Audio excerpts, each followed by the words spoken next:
भाई हरियाणा के बारे में कहा जाता है कि देशा में देश हरियाणा, जहां दूध दही का खाना। और ये कहावत जो है बहुत प्राचीन है, लगातार चली आ रही है। और दूध क्रांति में हरियाणा नंबर 1 भी माना जाता है, क्योंकि हरियाणा में ऐसी ऐसी नस्लें हैं जिसको लेकर के काम किया जाता है। और ऐसी ही एक नस्ल साहिवाल नस्ल है S388, जिसके ऊपर आज एक अवार्ड मिला है, एक सम्मान दिया गया है डॉक्टर सुमित गुर्जर को। जी हाँ, डॉक्टर सुमित गुर्जर जो कि हिसार से हैं और नस्ल सुधार पे काफी अच्छा काम कर रहे हैं, और उनको कृषि मंत्री जेपी दलाल ने सम्मानित किया है। यह समारोह जो है सोनीपत में हुआ था, और उस वहां पर पूरे हरियाणा से लगभग 700 के करीब जो है वहां पर किसान पहुंचे, पशुपालक पहुंचे, और कहें कि पशुओं के बारे में काम करने वाले एक्सपर्ट्स पहुंचे। और उनमें से केवल 8-10 ऐसे विशेष व्यक्तियों को चुना गया जिन्हें सम्मानित किया गया, और उनमें से एक हैं गुर्जर समाज से सुमित गुर्जर। जी हाँ, डॉक्टर सुमित गुर्जर जो लगातार काम कर रहे हैं, उन्हीं से बातचीत करते हैं और उन्हें बहुत बहुत शुभकामनाएं देते हैं। सबसे पहले डॉक्टर सुमित गुर्जर जी, आपको बहुत बहुत बधाइयां। आपको जो है एक बहुत बेहतरीन अवार्ड मिला है, एक बहुत बेहतरीन सम्मान दिया गया है। ये देख लीजिए, प्राकृतिक जैविक किसान सम्मेलन में इन्हें पुरस्कार दिया गया है। आप देख पा रहे हैं 16 दिसंबर को ये कार्यक्रम हुआ, और राष्ट्रीय जैविक और खाद्य खेती केंद्र गाजियाबाद और सूर्य फाउंडेशन नई दिल्ली, और उनकी तरफ से कृषि मंत्री जी ने, जेपी दलाल जी ने इन्हें सम्मानित किया है। और इन्हें सुमित गुर्जर लगातार जो है वो लगे रहते हैं, कुछ ना कुछ करते रहते हैं एक्टिविटीज, और आज ये देख सकते हैं इन्हें सम्मानित किया गया है डॉक्टर सुमित गुर्जर को। तो चलिए इनसे बातचीत कर लेते हैं, और मैं एक बार फोटो भी दिखाऊंगा जो डॉक्टर सुमित गुर्जर को सम्मानित किया गया है, जिसके अंदर इन्हें सम्मानित किया गया है, और खुद कृषि मंत्री जी ने, जेपी दलाल जी ने इन्हें सम्मानित किया है। और ऐसा क्या क्या काम किया, क्यों इन्हें सम्मानित किया गया, वो इन्हीं के मुंह से जानते हैं, इन्हीं से जानते भी आखिर कैसे वो लगातार नस्ल सुधार पर काम कर रहे हैं। और एक खुशी की बात है, और गुर्जर समाज के लिए बहुत ही बड़ी गौरव की बात है, और पूरे समाज के लिए, मैं तो कहूं पूरे हिसार के लिए एक बहुत खुशी की बात है कि हिसार का बेटा आज इतने बड़े स्तर पर सम्मानित किया गया उसे। और ये तस्वीर आप देख लीजिए, ये कृषि मंत्री जी जेपी दलाल जी उन्हें सम्मानित करते हुए आपको नजर आएंगे, ये देख लीजिए। और उन्होंने इनकी पीठ भी थपथपाई है, वो भी इनसे जानेंगे। तो कृषि मंत्री जी ने कैसे इन्हें सम्मानित किया और क्या कुछ कहा, वो इन्हीं से जानते हैं। और पूरे हिसार के लिए गौरव की बात है कि हिसार के बेटे डॉक्टर सुमित गुर्जर को सम्मानित किया गया है, इन्हें नस्ल सुधार पर काम करने के लिए इन्हें अवार्ड दिया गया है। तो चलिए बातचीत कर लेते हैं इनसे। डॉक्टर साहब, बहुत बहुत बधाई, बहुत बहुत शुभकामनाएं। धन्यवाद, आपका भी बहुत बहुत धन्यवाद जो है हमारे यहाँ आए, और आपने जो है अपने चैनल के माध्यम से जो एक आम जन को जागृत करने का जो बीड़ा उठाया, उसमें जो है आपका बहुत बहुत धन्यवाद। और अभी पीछे 16 दिसंबर को जो एक प्रोग्राम हुआ किसान सम्मेलन, और अगर बात करें तो ये जिंजोली के अंदर पड़ता है। जिंजोली के पास खरखोदा के नजदीक ही, बस अपने औचंती बॉर्डर के पास ही जिंजोली के अंदर जो है एक साधना स्थली है। तो वहां वो लोग जो है लगभग वहां साधना स्थली में लगभग वहां पर जो है ये प्रोग्राम होता रहता है पशुपालकों के लिए, कृषि कार्य के लिए, आम पशुपालक को सम्मानित करना या किसी को आगे बढ़ावा देना। तो इस तरह के वो कैंप भी ऑर्गेनाइज करते हैं। तो वहां पर एक सम्मेलन किया गया जो पशुपालन मंत्री जी द्वारा वहां मुख्य अतिथि के रूप में शिरकत की गई। तो वहां जो है अलग अलग नस्लों के अच्छे कार्य कर रहे हैं उन लोगों को सम्मानित किया गया। हरियाणा से कितने लोग वहां पर शामिल हुए थे? पशुपालक और किसान तो 700 से अधिक गए हैं, लेकिन सम्मानित किए गए लगभग 10 के आसपास, करीब काउंटिंग तो टोटली मैंने नहीं की, लेकिन 10 के आसपास जो मुख्य फार्मर सम्मानित किए गए उनमें मेरा भी एक नाम था। और मेरा हिसार से केवल आप ही गए थे? हिसार से मैं था, एक राजेंद्र हैं भाई, उनका जोटा था, वो भी थे, और एक लितानी के पास गाँव उनकी हिसार में पड़ता है जिले में, वो भी भैंस थी उनकी। तो सम्मानित आपको किया गया, विशिष्ट तो सबको ही किया गया। वैसे तो मैं ये कहूँगा सारे पशुपालकों का सम्मान है, क्योंकि देखिए हमारी भारतीय नस्ल जो है मुख्य, मुझे जो सम्मानित किया गया वो इस सांड के बुल के कारण किया गया। ये सामने आपके दिख रहा है, ये S388 साहिवाल का बुल है। साहिवाल का ये वो बुल है जिसकी अगर बात करें सभी पीढ़ियों की, सभी पीढ़ियां इसकी गवर्नमेंट रिकॉर्ड है। जैसे एक चीज मैं आपके माध्यम से कहना चाहूँ, हमारी भारतीय नस्ल की गाय बहुत अच्छा दूध देती है, और दूध नहीं वो अमृत देती है। आपको याद होगा स्वामी विवेकानंद जी जब एक बार किसी भाषण में अमेरिका गए हुए थे, तो उनसे किसी ने पूछा, रिपोर्टर ने, भाई सबसे अच्छा दूध किस जानवर का है? तो उन्होंने कहा जानवर का तो भैंस का है। तो जब उन्होंने कहा भैंस का है, तो सारे वहां लोग अचंभित हो गए, कहते स्वामी जी आप गऊ को माता मानते हो, लेकिन आपने ये कहा भी दूध सबसे अच्छा भैंस का है। उन्होंने कहा आपने जानवर का पूछा है, आपने माँ का या अमृत नहीं पूछा। तो ये वो अमृत देने वाली गाय का नस्ल है, गाय की जो है पीढ़ी है। और खास तौर पर जो हमारे बच्चों के स्वास्थ्य की अगर हम बात करें, तो स्वास्थ्य सबसे बड़ा लाभ जो देता है वो देसी गाय देती है। देसी गाय का दूध घर में यूज करके देखेगा जो फार्मर, वो अपने आप ही महसूस करेगा कुछ अलग हुआ है। तो ये इस बुल के लिए मुझे सम्मानित किया गया। 388 जो बुल है, इस बुल की मैं स्पेशली आपको बता दूं, सभी पीढ़ियों का अपने पास गवर्नमेंट रिकॉर्ड है। माँ का भी दूध का उच्च रिकॉर्ड है। इसकी जो संतान आगे आ रही हैं, वो संतान भी इसकी इतनी अच्छी आ रही है, भी दूध की बढ़ोतरी, यानी श्वेत क्रांति की तरफ चल रहे हैं हम लोग। बहुत बढ़िया। तो वही लगातार इसका रिकॉर्ड जो है वो कायम है और इसी के लिए इन्हें सम्मानित किया गया है। और भी लगातार ये हरियाणा की नस्ल पर और भी काम करते रहते हैं। भी है, इंडिजिनस भारतीय नस्लों पर ही काम कर रहा हूं मैं, और सभी नस्लों का सीमन भी उपलब्ध करवाता हूं मैं, किसी फार्मर को चाहिए। और ये देखिए, भारत की सबसे अगर पुरानी ब्लड लाइन की बात की जाए तो ये उस लाइन का ब्लड है।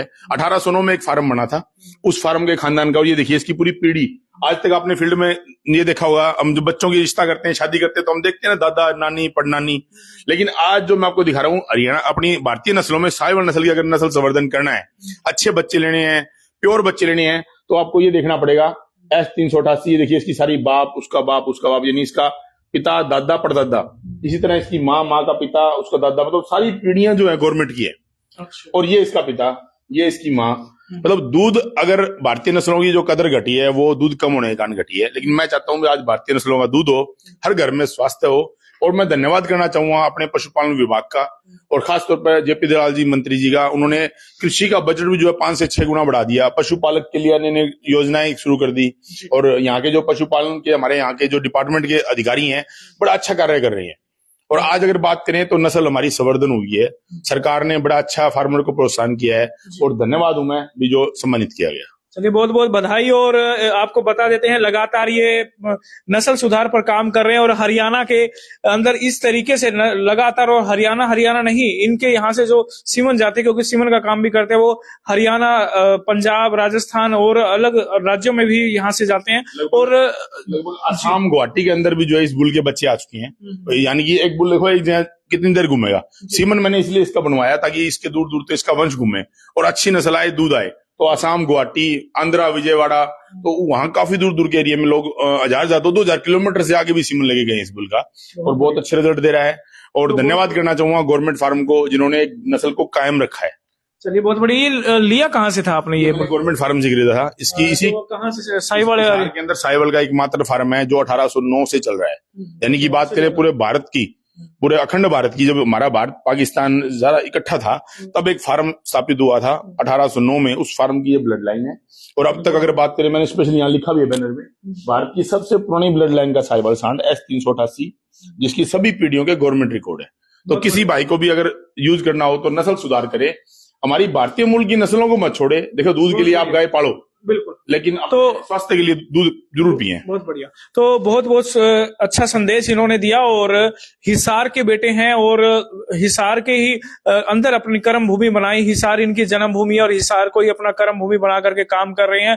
लगातार पूरे हरियाणा में कहूँ या अलग अलग राज्यों में जाकर के नस्ल पर काम कर रहे हैं, और बहुत बेहतरीन काम इन्होंने किया। इसी के लिए स्वयं जो है जेपी दलाल जी, जो कि कृषि व पशुपालन मंत्री है, उन्होंने इनको सम्मानित किया है। और एक गौरव की बात है, और गुर्जर समाज से है तो समाज के लिए भी एक गौरव की बात है कि उनकी तरफ से एक बेटा इस तरीके से काम कर रहा है, और एक उनका गुर्जर समाज का भी नाम रोशन कर रहा है। और साथ के साथ पशुपालन पे कहा जाता है कि गुर्जरों के बारे में कहावत है कि भाई गुर्जर किसी भी फील्ड में कम नहीं है, हर फील्ड में आगे रहते हैं। तो उसका एक उदाहरण यहाँ भी सामने आया है। पशुओं के मामले में भी गुर्जरों को आगे कहा जाता है, लेकिन पशुओं में डॉक्टरेट करके और उस तरीके से वो काम कर रहे हैं, वो एक उदाहरण यहाँ पर डॉक्टर सुमित गुर्जर के आगे माध्यम से हमें पता लगा है। सुमित गुर्जर, सुमित खरलवा, जो लगातार पशु नस्ल पर सुधार पर काम कर रहे हैं, उन्हें जेपी दलाल की तरफ से सम्मानित किया गया। अगर बात करें नस्ल संवर्धन की, तो मेरे दादाजी का आशीर्वाद रहा है। दादाजी मेरे चौधरी जगन राम जी, और उनके बाद मतलब मेरे पिताजी डॉक्टर सुभाष, तो उनके आशीर्वाद से जो है हमारी पिछली, अगर बात करें मेरी पिछली, मैं 6ठी पीढ़ी हूं जो मेरी नॉलेज में है, 6ठी पीढ़ी से हम पशुपालन कर रहे हैं। और पशुपालन अगर थोड़ा सा आदमी टेक्निकल करे तो नुकसान का धंधा नहीं है। घर चलाने के लिए पशुपालन बहुत अच्छा है, लेकिन थोड़ा सा दिमाग लगा के चलें। सड़कों पे आवारा गाय मत छोड़ें, अपने घर में 2 गाय रखें, लेकिन नस्ल संवर्धन करें, अच्छे संवर्धन करें। क्योंकि आज समय जो है, देखा जाता है सुमित जी, बाहर लोग गायें छोड़ देते हैं और वो भूख के मारे कूड़े करकट में भी मुंह मारती है, और उन गायों को जो है दूध उनका थोड़ा कहें 2-3 किलो, 4 किलो, 5 किलो तक ही रहता है। तो उनको कैसे सुधार किया जा सकता है? क्या उन पर सुधार करके क्या उनको नस्ल पर काम किया जा सकता है? देखो, उनको सुधार हो सकता है। उन गायों को अगर घर बांध के उनको चारा पानी खिलाएं, क्योंकि गाय देखो जो है आवारा नहीं है, वो बेसहारा है। उसको घर बांध कर उन पे अच्छे बुल का, जिस तरह की गाय उस तरह की नस्ल का सीमन यूज करके अच्छे बच्चे पैदा कर उनसे हम दूध बढ़ा सकते हैं। जो दूध बढ़ेगा तो ऑटोमेटिक आदमी का जो है घर का खर्चा निकलेगा, तो वो गाय रखेगा। एक बात और कही जाती है कि भाई ये गायें जो हैं बाहर चरने वाली, वो घर पे नहीं चरती, कुछ ऐसी भी बातें सामने आती हैं। देखो एक आदमी को आप घर पे अगर टाइम पे 2 टाइम सुख से रोटी मिलेगी, वो घर पे खाएगा, बाजार में नहीं खाएगा। वो जब उसको भूख लगती है, नहीं कुछ होता, तब वो बाहर जाती है।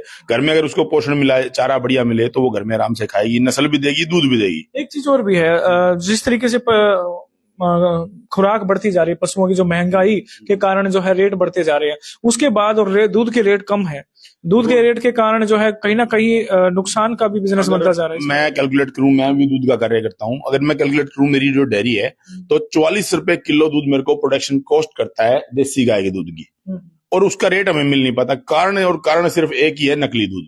जिस दिन नकली दूध पे लगाम लग गई, पूरा कंप्लीटली नकली दूध बंद हो गया, तो उस दिन दूध का रेट अपने आप बढ़ जाएगा। और अगर सरकार वैसे बड़ा अच्छा कार्य कर रही है, पशुपालन विभाग भी बड़ा अच्छा कार्य कर रहा है, इनको पकड़ते भी नकली दूध वालों को, लेकिन उस पर अगर लगाम थोड़ी सी और लगाई जाए तो दूध के रेट बढ़ेंगे, तो पशुपालन जो है वो घाटे से और भी ज्यादा उभरेगा। हालांकि अब भी अगर बात करें इस सरकार में, तो बड़ा अच्छा कार्य हुआ है, पशुपालन और नस्ल के ऊपर तरक्की हुई है, अच्छे नस्लों के सीमन आए हैं, बुल आए हैं, तो वो आगे जो अगले पीढ़ी दर पीढ़ी सुधारा जाएगा। ये बात और बताइए, नकली दूध आप बात कर रहे हैं, नकली दूध किस तरह का नकली दूध होता है और ये कहाँ मिलता है, किस तरीके? नकली दूध सिंथेटिक दूध भी बोल सकते हैं। और मैं तो ये कहूँगा आज की जो पीढ़ी है उसको ऐसी आदत हो गई है। अभी मैं एक वाक्य बताना चाहूंगा। एक मित्र मेरे साथ गए गाँव में, तो उन्होंने जब हमारे वहां गए तो एक चलन सा भी दूध लोगे या चाय लोगे आप, तो मैंने कहा जी दूध पी लेंगे। तो मैंने उसको दूध पिलाया, उसने कहा दूध बड़ा टेस्टी है, लेकिन उसको क्या है, मित्र को आदत थी बाजार का ड्रम वाला या थैली वाला दूध पीने की। तो जैसे उसने वहां दूध पिया, तो अगले 2 दिन उसका जो है पेट का सिस्टम खराब हो गया। जब मैंने उसको पूछा क्या हुआ, कहता है दूध में कमी थी। तो मैंने कहा तुम अपना दूध चेक कराओ। जब उसने दूध अपना सैंपल लेके चेक करवाया, तो उस दूध में नमूने जो निकल गया है वो अजीब ही निकल गया है।